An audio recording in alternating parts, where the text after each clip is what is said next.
Hi guys, it's Q&A time again, and Claire's at work, so I'm going to answer this one. Now, if we were doing them in order, it would be Phil 903. It would be his question right now, but Jason from Beltstowing, or Towrecker, had a pretty funny one, and I finally got some video back about his question. So if you guys have a weak stomach, don't watch the rest of this video. But his question is,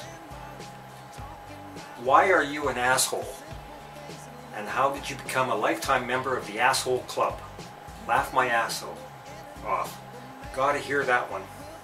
Well, I went to see an expert on that question because, you know, you gotta talk to experts, and so he was kind enough to film it for me. So Jason, this one's for you.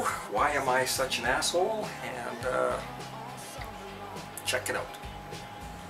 If anyone's got a weak stomach, don't watch the rest of this.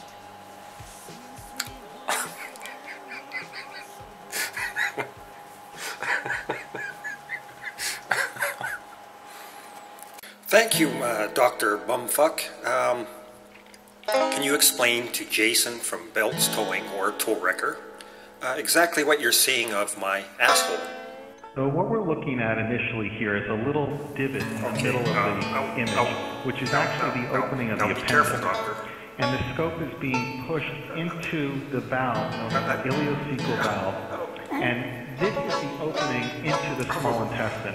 In fact, what you're looking at now are actually the villi, or finger-like projections, that absorb nutrients from the small intestine. This small intestine is known as the terminal ileum, or the last part of the ileum, which then connects into the colon. The scope is being withdrawn now from that terminal ileum, and it's going to bounce right back into the colon, which is where we're at now. Looking again at that appendix opening. And the scope is now going to start looking for very flat polyps and protuberances that could potentially have the risk of turning cancerous.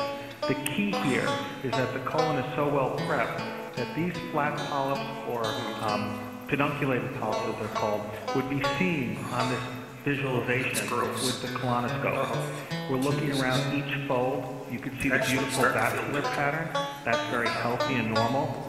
And every time we look around each fold, we're looking for something that could potentially be different from the surrounding tissue. It could look like a bump, or it could look like a change in that vascular pattern. And if we saw that, we would want to remove that and keep that from ever developing into cancer. And that's really the way colonoscopy prevents colon cancer, by looking for these polyps.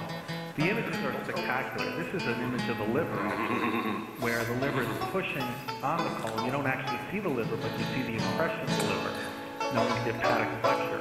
As we pull back now in the transverse colon, or the middle of the colon, and you can see it has a triangular appearance. There's no cartilage or bone or anything in the colon. This is all being kept open by air that we're putting in through the colonoscope, and the triangular shape is actually just muscle that is holding it like that. It's really very floppy and very malleable, and it allows the scope to really move it about as it goes around. This is a very healthy colon, and again, you can see how clean it is. Once again, the importance of the valve prep. The cleaner the prep, the better it is to see polyps. And what we are most concerned about are flat polyps that might be difficult to see, especially if the valve prep isn't perfect. Now, as the scope is being withdrawn, there are knobs on the tip of the scope that allows the tip to be deflected up and down, and there's also a suction through a small hole that runs through the scope that we could also access the inside of the colon with different devices if we were to find something like a polyp, or we wanted to take biopsy. So really, the patient at this point is not feeling anything at all. They're sedated, they're probably sleeping. For fuck's sakes, can you watch something else until I'm finished the bathroom thing? Fuck.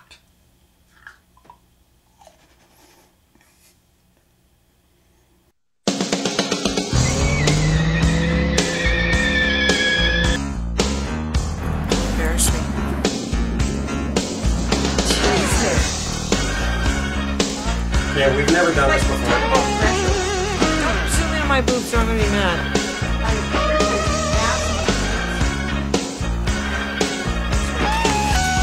Shit, she's no fucking fun.